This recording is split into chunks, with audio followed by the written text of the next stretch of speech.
Okay, here we have Anxious Heart, and this is a really pretty 5-year-old thoroughbred mare by Tapright, who's out of a Tappet line, of course, and so I've had plenty out of that line. And she has been here for a couple of weeks now. I did her first ride right before we left for Aiken, but I had a metal bit in her mouth, and she just really wasn't happy in a metal bit, so we didn't make a video. It wasn't worth it. I knew I needed to come back a different day with a different bit. So here she's in the Full Cheek Trust Inno, the Soft Flex is I think what they call it, very similar to the Hermspringer Duo D.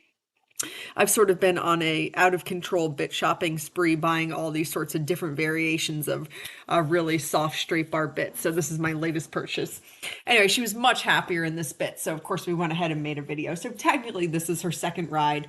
But of course she had about 2 weeks in between the time I sat on her the first time and today while we were in Aiken.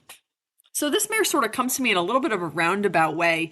She only has 6 career starts and she never hit the board. She never finished better than 5th place. So just super, super unsuccessful racehorse, which is how she feels when you're riding her because she's very much a sort of cluck and squeeze and tap along ride. But she would have gone, she went to my friend Jody, who I get so many horses from and through. However, one of Jody's ladies who works for her really wanted her. So she got placed with one of Jody's friends, which is where she's been since she came off the track. So for a little over a year now. And I think she had aspirations of getting her started and doing things with her, but sometimes life just gets in the way. And she was obviously very well taken care of and looked after, but she never actually ended up getting restarted. And so she has now found her way to me. And so of course that's what she's here to do, is to get restarted and find her way. She's super sound and clean. She has no vices, no injuries. Legs look perfect. She's very comfortably barefoot right now with great feet. So just like a really lovely blank slate of a beautiful horse. She sticks 16 1.5 hands and she's quite solid and filled out. So she really is a nice sizable feeling horse underneath you. So she's kind of what I would expect after, a young horse has had close to a year and a half off between their last start as a racehorse and then being restarted as a sport horse. So she's very soft in her mouth. She's very quiet. She's definitely more of a horse that you have to kick along than a horse that you need to tell to slow down. Her canter is lovely. I mean, that's definitely her premier gait. She's a super round, balanced canter that is just fantastic. You'll see here to the right that she finds the right a little bit easier and she's steadier in the contact to the right, and that really sort of shines through in this little clip right here where she really sort of figured out what the connection is sort of like how we can talk, and she can start to come over her top line and use herself a little bit. She finds the left a little bit harder. It's actually interesting. It's not that she has a harder time bending to the left. Well, in the canter to the left, you'll see that she wants to lean on that left leg, on that left shoulder a little bit, which just means that she needs to start to understand her lateral work, and then that will sort itself out. But to the left, for whatever reason, she's just not as confident in the contact. And you'll see that when we start having a little conversation about softening, that to the left specifically, she kind of wants to duck and get behind the bit and behind the vertical a little bit. And so, of course, that is so not what we want. I would much prefer a horse be up above the bit than be behind the bit. So in the trot work, I'm really sort of just working on with her, not even being round. She's plenty round and soft enough on her own right now that it's really sort of, it doesn't even matter if she's rounder or not rounder. But I just want her to come to a place where she feels like we can have a little conversation in her mouth without her feeling like she sort of needs to shy away from it and duck behind the contact. So just getting her to a place where she's confident enough in the contact that she'll even just stay, round or a little bit above the contact, pull up, nose out is much what I would prefer.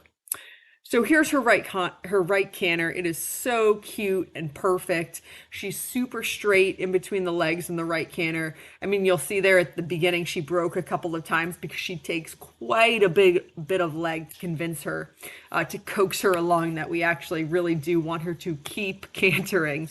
So she's sort of funny like that. She's obviously going to be very, very appropriate for an amateur. But right now, she's rusty. She hasn't done anything in a year and a half. She's a little bit of a lazier, quieter horse. So she's not appropriate for a timid rider right now, simply because you have to be confident enough. You can see she has excellent brakes. You have to be confident enough to put your leg on and say, like, hey, you might not think it's a great idea to keep cantering, but I do. And so, you're overruled. And when I put my leg on, it really means go. So you have to be confident enough to do that. And once you do that, she was wonderful. I thought she did some beautiful canter work, but you just can't be too scared to actually put your leg on and say, hey, I mean it. You can't ignore my leg. If I'm telling you to canter, you have to canter. That's kind of where she is right now. So her left canter, we got that transition over a pole. And you'll see here as we come down this long side, the left canter is lovely and it's going to be just as nice as to the right. And actually in the corners, when we have that little bit of left flexion, that really helps.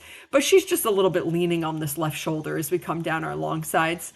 I'm not even worried about that in this moment because I really just need her to figure out that keep cantering, keep cantering. It's just like it's all leg and all forward momentum at this point, just to get her to sort of keep coming, keep staying in front of the leg. She actually in the left, she finds the contact the easiest to the left in the canter. She's steadiest in the contact there, which is always wonderful. The canter is the gait that is the hardest one to change. So if the canter is downhill or unbalanced, that can really be quite a mountain to change and to correct. So her canter is very lovely. She needs to learn a little bit of lateral work. Well, she needs to learn lateral work anyway, but figuring out yielding off your leg and things like that will sort out the leaning on the left shoulder. That's nothing to get worried about. That's totally normal. And yeah, her canter is just really lovely. And I'm looking forward to putting a couple more rides on her and getting her going better. She's excellent on the ground, as you'll see here, standing on cross ties. I've also got a cute little clip of her doing some clipping, actually, which she was really good for.